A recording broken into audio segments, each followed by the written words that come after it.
Hello, friends, and welcome to this Thursday Bible reflection on today's Gospel reading from John chapter 5, verses 31 to 47, which you might want to read through for yourselves if you can.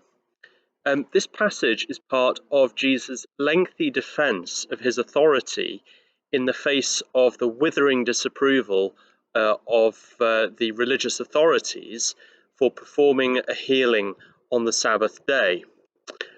At the beginning of chapter 5, Jesus healed a man who's been lame for 38 years, an occasion for great rejoicing, you might think, but no, not for those religious leaders who fail to see God at work among them and rather concentrate on their mean and narrow religious rules and regulations. And they accuse Jesus of breaking the rule not to perform any works on the Sabbath. And in response to this great miracle and the wonderful life-changing healing Jesus has brought about in this man, we're told the religious leaders seek to persecute and even kill Jesus for it. So that's the context of today's reading. And Jesus begins arguing his defense to the Pharisees, telling them quite shockingly that the works he performs are at one with the works of his Father in heaven.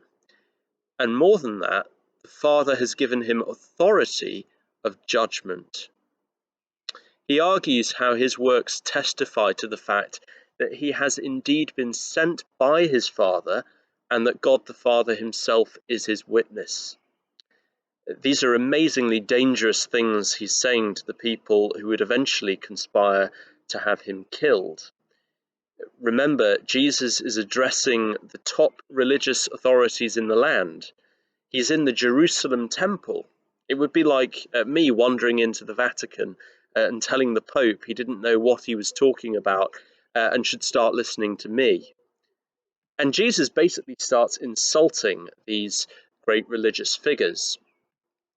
He declares to them that he's been sent by God, that he is one with God, and that they must honour him as they would honour God, and that his works prove that this is the case. And to these great pompous religious leaders who think they know it all, he says, "You have never heard God's voice.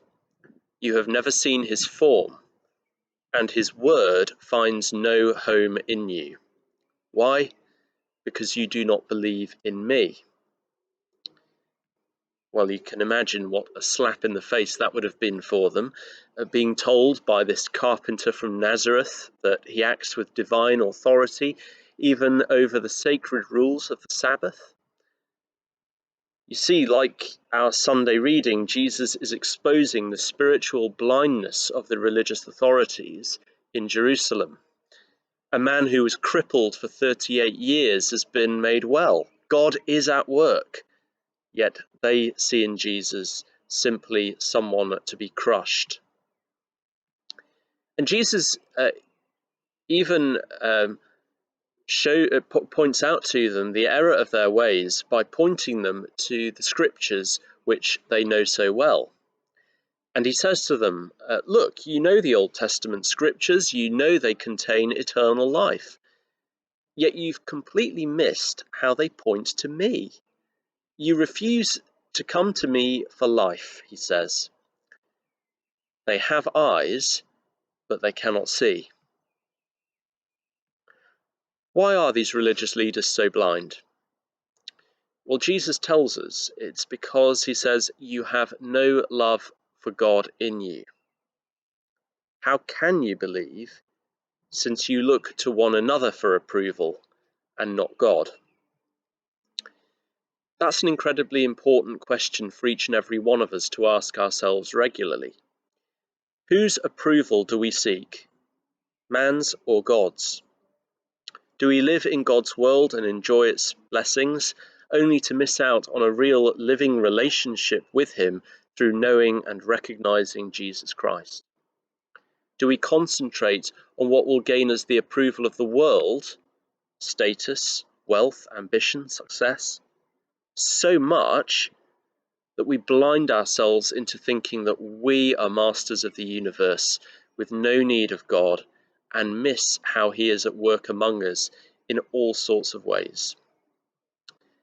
It's my hope that as we continue to battle against this virus and have to face up to the reality of death in a way many of us don't normally have to, we might reassess our priorities and seek to open our eyes and hearts to God, that we might see the way to true life through faith in the one he sent to die for us, to forgive us, and to raise us up to a life beyond the reach of death.